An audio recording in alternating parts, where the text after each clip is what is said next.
Les services français ont neutralisé au cours de ces 10 dernières années des centaines, incarcérés des centaines de personnes, voire des milliers de personnes. Et ces gens-là peuvent se retrouver sur le marché. À cela, il faut rajouter depuis 2011 tous les gens qui sont concernés par les voyages en Syrie, en Irak, par les réseaux qui sont ici. Donc on a en face de nous des milliers, 5 000, 6 000, 7 000 personnes. Donc vous voyez, 6 7 000 personnes à surveiller, mais ça devient démentiel. Que le Parlement discute sur un éventuel Patriot Act, pourquoi pas, mais on aura des discussions serrées. Moi, ce que je redoute, c'est qu'on se focalise sur cet aspect-là, alors qu'on a des besoins immédiats à satisfaire pour que les services aient les capacités de répondre à l'ensemble de la menace et éviter qu'il y ait de nouveaux attentats. Les gens qui vont travailler sur le terrorisme, il y en a 1000.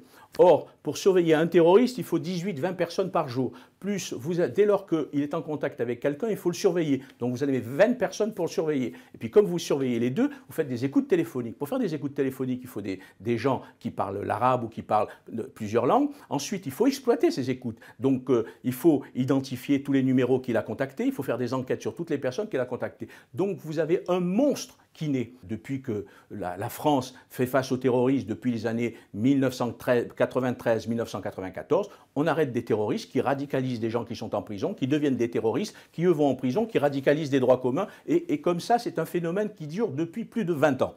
Donc je crois qu'il faudrait cesser d'entrer dans cet engrenage. Il faudrait avoir des prisons qui soient adaptées. Alors ça, c'est un gros problème financier. Des prisons qui soient adaptées pour que les terroristes soient à l'isolement, pour que ces terroristes ne soient jamais au contact des droits communs, pour éviter que, j'allais dire, nous fabriquions nous-mêmes des terroristes, parce que c'est ce qui se produit.